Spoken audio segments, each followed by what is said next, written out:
Line-by-line explanation of the poem War Photographer by Carol Ann Duffy.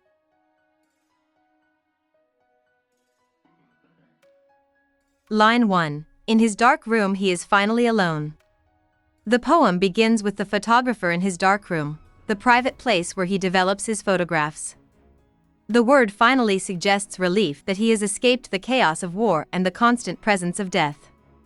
At the same time, it also suggests isolation. He is alone with his memories and the images of suffering.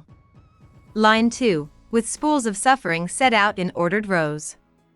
The rolls of film are described as spools of suffering, showing that each one contains images of human pain. The phrase ordered rows contrasts the chaos of war with the calm order of the darkroom, but it also suggests how suffering has been reduced to something neat and controllable in this environment. Line 3. The only light is red and softly glows. The darkroom's safety light is red, casting a gentle glow. This detail sets the quiet, almost sacred mood of the room. At the same time, the color red symbolizes blood, danger, and violence, reminding the reader of the war scenes he has captured. Line 4. As though this were a church and he. The darkroom is compared to a church, turning the act of developing photographs into a ritual. This simile suggests that what he does has a sacred, moral significance. Line 5. A priest preparing to intone a Massachusetts. The photographer is likened to a priest preparing for a religious service. This elevates his work to the level of a sacred duty, almost as if he is delivering truth and bearing witness on behalf of those who suffered. Line 6. Belfast. Beirut. Phnom Penh. All flesh is grass. The short place names stand starkly, each representing violent conflict in different parts of the world. The biblical phrase, all flesh is grass, from Isaiah 40 verse 6, means human life is fragile, short-lived, and destined to wither. The line suggests that death is everywhere and unavoidable. Line 7. He has a job to do. Solutions slop in trays.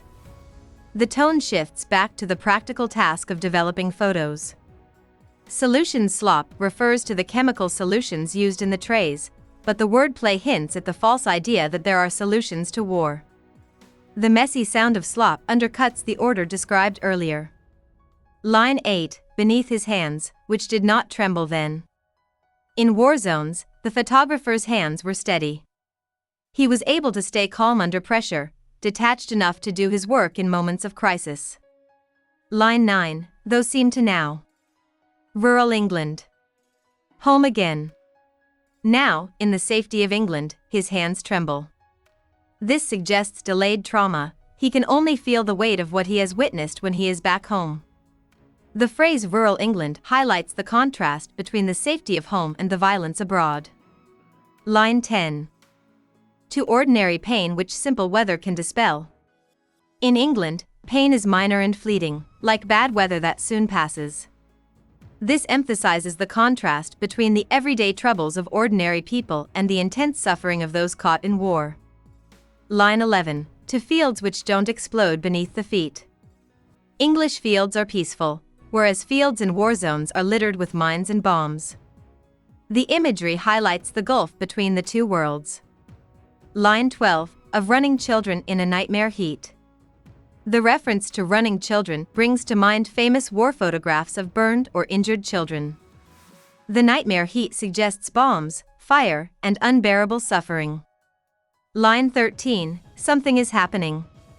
A stranger's features. As the photograph develops, an image slowly appears.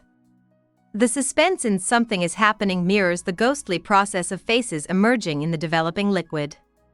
Line 14. Faintly start to twist before his eyes. The image is distorted as it forms, appearing twisted and unclear. This twisting also suggests the agony and suffering of the subject. Line 15. A half-formed ghost. He remembers the cries. The face looks ghost-like, reminding him of the dead. The use of ghost suggests haunting memories. He recalls the sound of the victim's wife crying.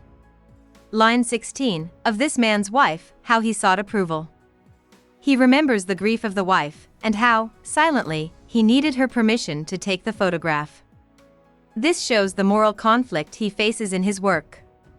Line 17. Without words to do what someone must. Even though it was painful, he had a duty to record the suffering. The phrase "someone must" highlights the importance of documenting war, but also the heavy burden it places on him. Line 18. And how the blood stained into foreign dust. The blood of the dead man became part of the land itself. The phrase "foreign dust" shows the detachment of distance, but also emphasizes how suffering is absorbed into war-torn places, often unnoticed by the wider world. Line 19. 100 agonies in black and white. The photographs capture countless moments of pain and horror. Black and white refers to the photos but also symbolizes the starkness of death and suffering. Line 20. From which his editor will pick out 5 or 6. Out of the many agonies recorded, only a handful will be chosen for publication. This shows how suffering is filtered and reduced for public consumption. Line 21. For Sunday's supplement. The reader's eyeballs prick. The chosen images will appear in the Sunday newspaper. Readers will look at them briefly, their eyes prickling with momentary tears. Line 22. With tears between the bath and pre-lunch beers. The sympathy of the readers is short-lived. They glance at the images while relaxing at home, surrounded by comfort, and quickly move on to their everyday pleasures. Line 23. From the aeroplane he stares impassively at where. The photographer returns to another war zone. Impassively shows his emotional numbness, he has seen too much suffering to react anymore. Line 24. He earns his living and they do not care. The final line emphasizes the bleak truth.